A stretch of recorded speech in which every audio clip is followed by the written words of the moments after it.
Ready? হ্যাঁ, আমরা Italy থেকে বলছি, ইটালির রোম থেকে। কালকে একটা নিউজ আমাদের বাংলাদেশে অনেক খুব খুব খুব খুব খারাপ লাগছে জিনিসটা দেখে। একটা বিল্ডিং ধরে গেছে রানা প্লাজা। তো ওইখানে আমাদের বাংলাদেশের যে স্বরাষ্ট্রমন্ত্রী সে বলছে যে কিছু সংখ্যক হেফাজতে ইসলামের লোক বা যে কোনো রাজনৈতিক দল, জামাতে ইসলাম বা বিএনপি, তারা নাকি ওখানে এসে পিলার ধরে নাকি নাড়াচাড়া করে বড় একটা 9 তলা বিল্ডিং রানা প্লাজা এটা নাকি ধাক্কায় ফেলে দিছে। তো আজকে আমরা রোমে অনেক বড় বড় বিল্ডিং আছে আপনারা দেখতে পাচ্ছেন। তো আমি আর আমার ফ্রেন্ড দুইজনে মিলে চেষ্টা করবো একটা বিল্ডিং ফালানোর জন্য। যদি ফালাইতে পারি তাহলে মনে করব হ্যাঁ সত্যি মখার কথা সত্যি। তো দেখি, চেষ্টা করে দেখি। কোনটা ফালাবি দোস্ত? এইটা ফালা, এইটা ফালা, এই যে এটা ফালা।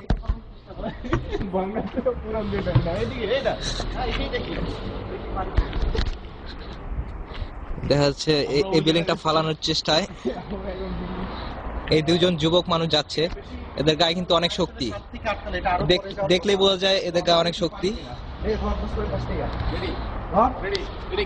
জোরে, হ্যাঁ আরো জোরে, জোরে, আরো জোরে, জোরে থাকতে কে হবে।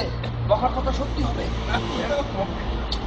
আরো জোরে, আরো জোরে ট্রাই করো। আমার মনে হয় মখা কোনো রহস্য জানে। মগা যেহেতু বলছে অবশ্যই হবে।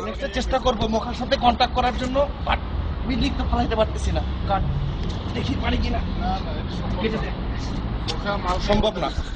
উই আর সরি মখা, আপনার কথা বিশ্বাস রাখতে পারলাম না, কারণ বিল্ডিংটা একটু পরিমাণও নড়ে নাই। পুরোটা মিলে খিদা লেগে গেছে। সো এখন লাঞ্চ টাইম, আমরা এখন খেতে যাব। সবাইকে ইটালি থেকে শুভেচ্ছা জানাচ্ছি। আর এই শোকসম্মত সব যারা মারা গেছে তাদের আত্মার মাগফিরাত কামনা করছি।